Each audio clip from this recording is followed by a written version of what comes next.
$45 trillion. ಅಬ್ಬಾ, ಎಂಥ ದೊಡ್ಡ ಮೊತ್ತ ಅಲ್ವಾ? ಇವತ್ತಿನ ಮೌಲ್ಯದಲ್ಲಿ ನೋಡಿದ್ರೆ ಬ್ರಿಟಿಷರು ನಮ್ಮನ್ನ 200 ವರ್ಷ ಆಳಿದ್ರಲ್ಲ, ಆ ಸಮಯದಲ್ಲಿ ಭಾರತದಿಂದ ದೋಚ್ಕೊಂಡು ಹೋದ ಸಂಪತ್ತಿನ ಅಂದಾಜು ಮೌಲ್ಯವಿದು. ಹಾಗಿದ್ರೆ ಪ್ರಶ್ನೆ ಏನಪ್ಪಾ ಅಂದ್ರೆ, ಜಗತ್ತಿನ ಅತ್ಯಂತ ಶ್ರೀಮಂತ ದೇಶಗಳಲ್ಲಿ ಒಂದಾಗಿದ್ದ ಭಾರತವನ್ನ ಕೇವಲ ಒಂದು ಚಿಕ್ಕ ವ್ಯಾಪಾರಿ ಕಂಪನಿ ಹೇಗೆ ವಶಪಡಿಸ್ಕೊಳ್ಳೋಕ್ ಸಾಧ್ಯವಾಯಿತು? ಇದೊಂದು ನಿಜಕ್ಕೂ ನಂಬಲಾಗದ ಕಥೆ. ಬನ್ನಿ ಇದ್ರ ಬಗ್ಗೆ ತಿಳ್ಕೊಳ್ಳೋಣ. ನಮಸ್ಕಾರ, ಎಲ್ಲರಿಗೂ ಸ್ವಾಗತ.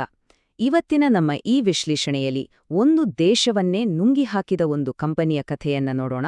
ಅದೇ ಈಸ್ಟ್ ಇಂಡಿಯಾ ಕಂಪನಿ. ನಾವು ಈ ಇಡೀ ಕಥೆಯನ್ನ 6 ಭಾಗಗಳಾಗಿ ವಿಂಗಡಿಸಿದ್ದೇವೆ.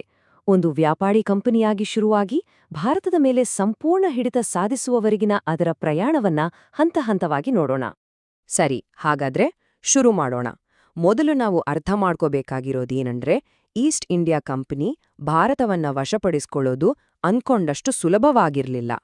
ಅದರ ಮುಂದಿದ್ದ ಸವಾಲು ಎಂಥದ್ದು ಅಂತ ಮೊದಲು ನೋಡೋಣ.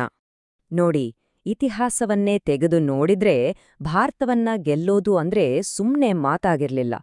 ಜಗತ್ತನ್ನೇ ಗೆಲ್ಬೇಕು ಅಂತ ಹೊರಟಿದ್ದ ಅಲೆಕ್ಸಾಂಡರ್ ದಿ ಗ್ರೇಟ್ ಕೂಡ ಇಲ್ಲಿಂದ ವಾಪಸ್ ಹೋಗ್ಬೇಕಾಯಿತ್ತು. ಮೊಘಲ್ರಿಗೆ ಇಲ್ಲಿ ಹಿಡಿತ ಸಾಧಿಸೋಕೆ ತಲೆಮಾರುಗಳೇ ಬೇಕಾಯಿತು. ಆದ್ರೆ ಇವರೆಲ್ಲರ ಮಧ್ಯೆ ಒಂದು ಖಾಸಗಿ ಕಂಪನಿ ಇದನ್ನ ಸಾಧಿಸ್ಬಿಟ್ಟು. ಹೇಗೆ? ಯಾಕಂದ್ರೆ ಈಸ್ಟ್ ಇಂಡಿಯಾ ಕಂಪನಿ ಭಾರತಕ್ಕೆ ಕಾಲಿಟ್ಟಾಗ ಇಲ್ಲಿ ಆಳ್ವಿಕೆ ನಡೆಸ್ತಾ ಇದ್ದಿದ್ದು ಯಾರು? ಮೊಘಲ್ ಸಾಮ್ರಾಜ್ಯ. ಅದು ಆಗಿನ ಕಾಲದ ಒಂದು ಗ್ಲೋಬಲ್ ಸೂಪರ್ ಪವರ್. ಅಷ್ಟು ಶ್ರೀಮಂತ, ಅಷ್ಟು ವ್ಯವಸ್ಥಿತವಾಗಿದ್ದ ಒಂದು ದೇಶವನ್ನ ಗೆಲ್ಲೋದು ಅನ್ನೋದು ಬಹುಶಃ ಅವರಿಗೆ ಒಂದು ಕನಸಿನ ಮಾತೇ ಆಗಿತ್ತು. ಹಾಗಿದ್ರೆ ಲಂಡನ್ನ ಕೇವಲ 25 ವ್ಯಾಪಾರಿಗಳು ಸೇರಿ ಕಟ್ಟಿದ ಈ ಕಂಪನಿ ಭಾರತದೊಳಗೆ ಕಾಲಿಡೋಕೆ ಮೊದಲ ಹೆಜ್ಜೆ ಇಟ್ಟಿದ್ ಹೇಗೆ? ಪವರ್ ಬ್ರೋಕರ್ಸ್ ಆಗಿ ಬದಲಾಗಿದ್ದ ಹೇಗೆ? ಅವರ ಮೊದಲ ಪ್ರಯತ್ನಗಳೆಲ್ಲ ಫೇಲ್ ಆಗಿತ್ತು. ಆದ್ರೆ ಒಂದು ಘಟನೆ ಎಲ್ಲವನ್ನೂ ಬದಲಾಯಿಸಿತು. ಸ್ವಾಲಿ ಅನ್ನೋ ಕಡೆಯಲ್ಲಿ ನಡೆದ ಯುದ್ಧದಲ್ಲಿ ಈಸ್ಟ್ ಇಂಡಿಯಾ ಕಂಪನಿ ಪೋರ್ಚುಗೀಸರ ನೌಕಾಪಡೆಯನ್ನ ಸೋಲ್ಸ್ಬಿಡ್ತು.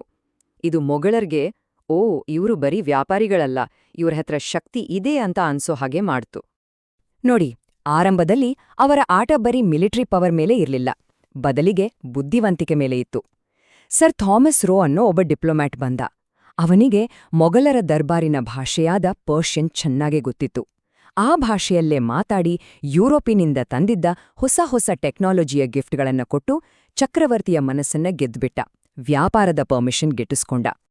ಸರಿ, ವ್ಯಾಪಾರ ಮಾಡೋಕೆ ಪರ್ಮಿಷನ್ ಅಂತೂ ಸಿಕ್ತು. ಆದ್ರೆ ಇಲ್ಲಿಂದ ಕಥೆ ಒಂದು ದೊಡ್ಡ ತಿರುವು ಪಡ್ಕೊಳ್ಳುತ್ತೆ.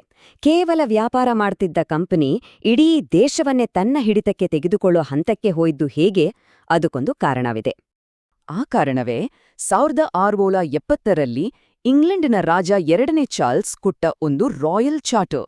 ಇದೊಂದು ರೀತಿ ಆಳೋಕ್ಕೆ ಕೊಟ್ಟ ಲೈಸೆನ್ಸ್ ಇದ್ದಂಗೆ. ಇದರಿಂದ ಕಂಪನಿಗೆ ಏನೆಲ್ಲ ಪವರ್ ಬಂತು ಗೊತ್ತಾ? ತಾವೇ ಜಾಗ ಖರೀದಿ ಮಾಡ್ಬೋದು, ಸ್ವಂತ ಸೈನ್ಯ ಇಟ್ಕೋಬೋದು, ತಮ್ಮದೇ ದುಡ್ಡು ಪ್ರಿಂಟ್ ಮಾಡ್ಬೋದು, ಯುದ್ಧ ಘೋಷಿಸ್ಬೋದು.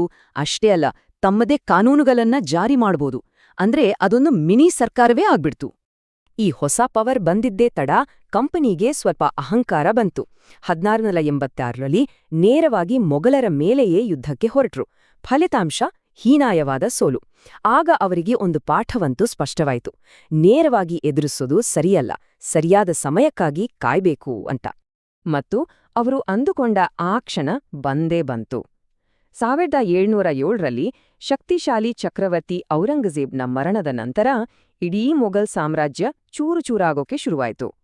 ಭಾರತದಲ್ಲಿ ಒಂದು ಪವರ್ ವ್ಯಾಕ್ಯೂಮ್, ಅಂದ್ರೆ ಅಧಿಕಾರದ ಶೂನ್ಯತೆ ಸೃಷ್ಟಿಯಾಯಿತು. ಇದೇ ತಮಗೆ ಸುವರ್ಣಾವಕಾಶ ಅಂತ ಕಂಪನಿಗೆ ಗೊತ್ತಾಯ್ತು. ಹಾಗಿದ್ರೆ ಈ ಅಧಿಕಾರದ ಶೂನ್ಯತೆಯನ್ನ ಕಂಪನಿ ಹೇಗೆ ಬಳಸ್ಕೊಂಡಿತು? ಭಾರತೀಯ ರಾಜರ ನಡುವಿನ ಒಡುಕುಗಳನ್ನೇ ತಮ್ಮ ಲಾಭಕ್ಕೆ ಬಳಸ್ಕೊಂಡು ಒಂದು ಸಾಮ್ರಾಜ್ಯವನ್ನೇ ಹೇಗೆ ಕಟ್ಟಿದ್ರೋ? ಬನ್ನಿ ನೋಡೋಣ. ಇದಕ್ಕೆ ಬೆಸ್ಟ್ ಉದಾಹರಣೆ ಅಂದ್ರೆ 1757ರ ಪ್ಲಾಸಿ ಕದನ. ಇದು ನಿಜವಾಗ್ಲೂ ಒಂದು ಯುದ್ಧಕ್ಕಿಂತ ಹೆಚ್ಚಾಗಿ ಒಂದು ದೊಡ್ಡ ಪಿತೂರಿ. ಅವರು ಮಾಡಿದ್ದೇನು ಗೊತ್ತಾ? ಬಂಗಾಳದ ನವಾಬನ ಸೇನಾಪತಿ ಮೀರ್ ಜಾಫರ್ನನ್ನೇ ತಮ್ಮ ಕಡೆ ಸೆಳೆದುಕೊಂಡ್ರು. ನಿನಗೆ ಸಿಂಹಾಸನ ಕೊಡ್ತೀವಿ ಅಂತ ಆಸೆ ತೋರಿಸಿದ್ರು. ಯುದ್ಧದ ದಿನ ನವಾಬನ ಸೈನ್ಯದ ಒಂದು ದೊಡ್ಡ ಭಾಗ ಯುದ್ಧ ಮಾಡಲೇ ಇಲ್ಲ. ಪರಿಣಾಮ ಬಂಗಾಳದ ಸಂಪತ್ತು ಕಂಪನಿಯ ಪಾಲಾಯ್ತು.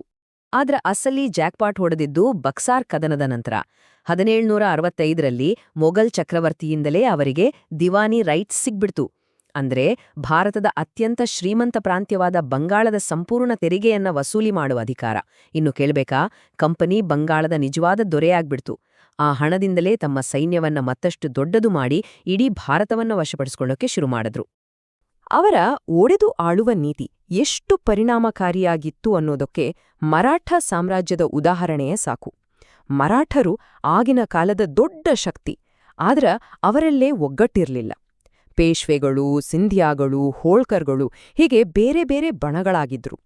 ಕಂಪನಿ ಇದನ್ನೇ ಬಳಸ್ಕೊಂಡು ಒಬ್ರನ್ನೊಬ್ಬರ ಮೇಲೆ ಎತ್ತಿಕಟ್ಟಿ ಕೊನೆಗೆ ಇಡೀ ಮರಾಠ ಸಾಮ್ರಾಜ್ಯವನ್ನೇ ಕುಸಿಯುವಂತೆ ಮಾಡಿದ್ರು. ಆದ್ರೆ ಈ ರೀತಿ ದಶಕಗಳ ಕಾಲ ನಡೆದ ಆಕ್ರಮಣ, ಶೋಷಣೆ ಮತ್ತು ಲೂಟಿ ಇದಕ್ಕೊಂದು ಕೊನೆ ಇರ್ಬೇಕಲ್ವಾ? ಆ ಕೊನೆಗೆ 1857ರ ಮಹಾದಂಗೆಯ ರೂಪದಲ್ಲಿ ಬಂತು.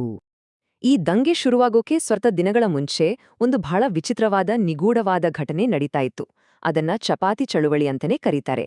ರಾತ್ರೋರಾತ್ರಿ ಹಳ್ಳಿಗಳಿಗೆ ಚಪಾತಿಗಳು ತಲುಪ್ತಿದ್ವು. ಇದರ ಅರ್ಥವೇನು ಅಂತ ಯಾರಿಗೂ ಗೊತ್ತಿರ್ಲಿಲ್ಲ. ಆದ್ರೆ ಬ್ರಿಟಿಷ್ ಅಧಿಕಾರಿಗಳಲ್ಲಿ ಮಾತ್ರ ಇದು ದೊಡ್ಡ ಭಯವನ್ನೇ ಹುಟ್ಟಿಸಿತ್ತು.